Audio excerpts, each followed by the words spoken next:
Ever struggle with change? Everybody does. Change is difficult.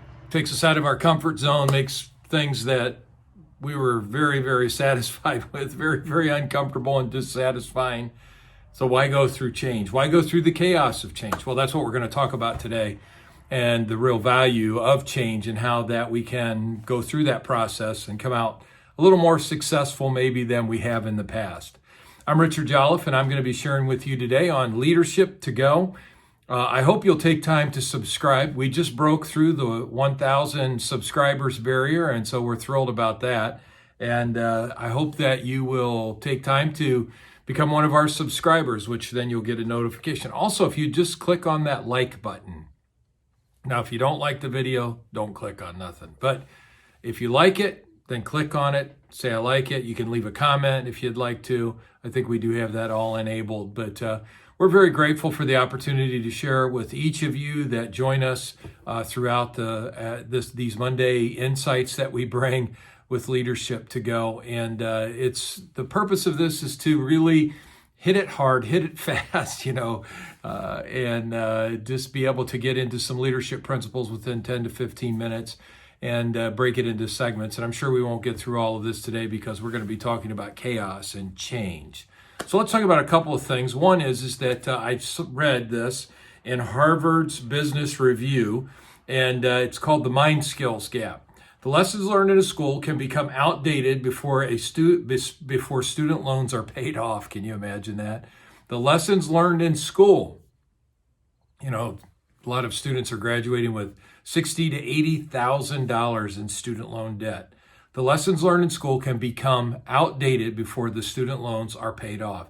As it points out, the skills college graduates acquire during the skills a graduate acquires during a bachelor's degree that were used to provide enough basic training to last a career today have an expected shelf life of 5 years. Can you imagine that, man? That's crazy, isn't it? 5 years.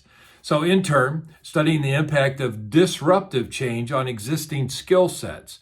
In a recent report, The Future of Jobs, this is by the World Economic Forum, discovered that on average by 2020, which that's where we're at, more than a third of the desired core skill set of most occupations will be comprised of skills that are not yet considered crucial to the job today.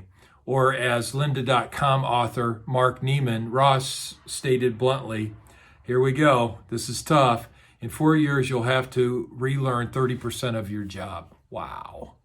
That's chaos. That's really difficult. So how do we get through all of that? How do we deal with all the changes and the challenges of change and the chaos of change? And so that's what I want to share with you. I've been involved in leadership roles for over 40 years now, about 42 years, I believe. And in all those different roles, it always seems like it's an ever-changing culture, things that just don't remain the same. Life is, we can say it like this, life is dynamic. It is not static. Life is very dynamic because it's always changing. Environments are changing. Our habits tend to be very static, not dynamic. So habits are those things that we just become accustomed to. They say that most people have the exact same routine every single morning that they get up. Every day they have the same routines. So our habits are static. Our lives are dynamic because of all of the chaos and change that goes on around us. So we want to really talk about how that we can become more effective in those kinds of changes. And so I'm going to share a couple of things with you. I think it'll be really, really helpful to be able to do that. One is always learn something new. Ask yourself, when was the last time I learned something new? When really was the last time? We live on a farm, and of course, then on that farm, there are so many things I don't know. I was raised in the city. I worked on a pig farm for a while, but I don't know a lot of stuff. My wife, who was brought up on a farm, there are so many things that we run into, we don't know what to do. So we're always learning something new. I learned how to run fence. I learned how to put up electric fence. I learned about how to birth pigs. I learned now this week, our new challenge, we have 2 baby calves, and it's just one is a day old and the other's 2 days old. and learning how to deal with that. How do what are the signs, symptoms? And it's uneasy. It really is. I mean, that feeling you're uneasy about where you're at, what's going on, the difficulty of what you're dealing with. I don't have all the answers. I've never been this way before. Welcome to life, right? So we were learning about taking care of baby calves. We ask questions. We talk to other people. That's really how we get on YouTube. You can learn about anything on YouTube and or Google. And so we do all those things so that we're constantly learning and constantly growing. So to me, like, there's things that we just need to be in that constant state of learning. In fact, one of the things I like to say about myself, one of my values is to be a lifetime learner. I just want to always be learning. I don't always continue to learn, always continue to grow. All right. Another thing that can help us in change is seeing the big picture, seeing it's something bigger than ourselves. To be able to see that there's a much broader spectrum of things than just what we're involved in life.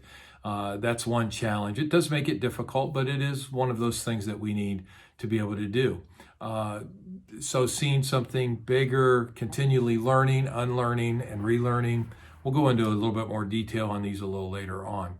A more recent study conducted by Right Management and published in the Flux Report made it clear that the need for adaptability is only increasing. They asserted that 91% of future recruiting in the workplace. Now, I want you to think about that with your job that you have right now, and then the future work that you'll be involved in, that 91% of future recruiting in the workplace will be based on people's ability to deal with change and uncertainty. Wow. And if 2020 is teaching us anything, it's teaching us that there's a lot of things that are uncertain. There are things that we just don't know. And so I was talking to a pastor friend yesterday, Josh Chaffin, and we were sharing about how that they've had to readapt their whole campus ministry, how they're doing campus ministry. They're still doing the same principles, but the methods have completely changed because they have things that are being said. The campus has basically put rules down that they can have more than 25 in a meeting. So, those are the kinds of things that are going on. So we're always learning. You cannot be the same and think the same and act the same if you hope to be successful. You just cannot. You cannot be the same, think the same, and act the same if you hope to be successful in a world that does not remain the same. And the world does not remain the same. The job marketplace does not remain the same, and it's ever changing. You have to deal, and here we go. Now, this is where this really gets the rubber meets the road. You have to deal with the tension, and it is a tension that is between what stability gives with security. You have to deal with that tension and adaptability that opens up opportunity. If you always stay where you are, you'll never have any new opportunities. They're just not going to come. They're not going to come. So you're going to have to step out. You're going to have to do some things different. You're going to have to stretch yourself. And that can always be extremely challenging and chaotic. So let's talk on a little bit about those challenges of change, how that we can adapt those to our life through that process. We talked about earlier, you have to be continually learning, unlearning, and relearning. Learning, unlearning, and relearning. I don't think you'd be surprised. I know many of your business leaders, community leaders, and you know that whenever you talk about change, people changing something, what always comes up? What people already know. It's always the issue. Well, this is how we've always done it. This is the way, this is our history. This is the way. And it doesn't mean any of that was bad. And we never want to convey that idea that, well, that was wrong. Well, it wasn't wrong. It just was different. And that's important. You have to remember that. But when we are trying to bring change about, we have to create a culture around us. And remember, culture always overrides vision, always. So culture will take override vision.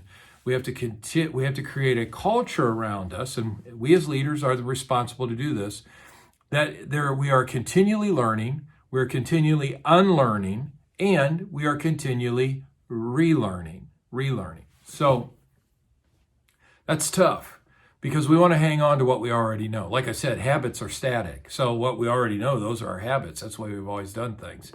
So we have to look at not changing for the sake of change, but what can I learn, unlearn, and relearn in a new way, a new fashion that would be very helpful. Number two, we always have to we can value yesterday, but we got to live today. There's nothing wrong with valuing yesterday.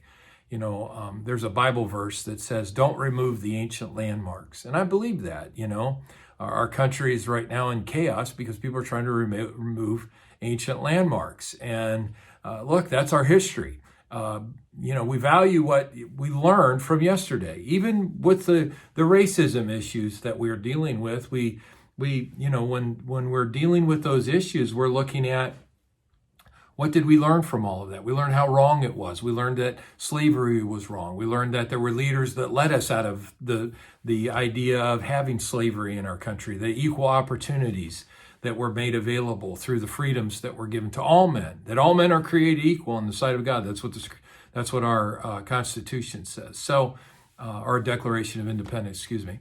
So value yesterday, but live today. So the dynamics of the day, we have to live for that day. Number three, rely on speed, but thrive on timing. You do have to get things done quick in our world today, but really you got to thrive on timing, because moving too quick on something, trying to get something done, that can really create a lot of difficulty and a lot more chaos than what you need to deal with. Usually, this is a great quote, usually when a leader sees the bandwagon, it's too late to lead. When the leader sees the bandwagon, it's too late to lead.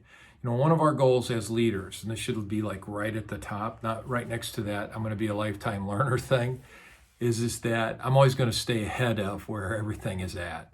And when you do that, you become much more what we call proactive instead of reactive. Most leaders, are reactive. They're reacting to situations. By the time you react, it's usually too late. You're just putting out fires. So when you and I determined, just like with the whole pandemic idea, there were a lot of folks that weren't ready to deal with home church, how to deal with home church, how to deal with home leadership, how to have Zoom meetings. Some people had never even had a Zoom meeting until they were forced to do it. And so what ends up happening is we're creating this survival mode instead of a thriving mode. And because of that, we're reacting instead of being proactive and creative and thinking ahead. So I always believe that a leader has to be out ahead of the people. You're supposed to be seeing further ahead, what's going on. You always got your head up. On our farm, we have this rooster. He makes a lot of noise. I mean, he really does. He makes a lot of noise. But here's the best thing the rooster does for me. Roosters are different than hens if you ever watch them, because hens always have their head down, they're pecking down the ground, looking for bugs, looking for whatever down in the grass. Roosters keep their head up. What are they looking for? Hawks, they're looking for predators, they're looking for difficulties.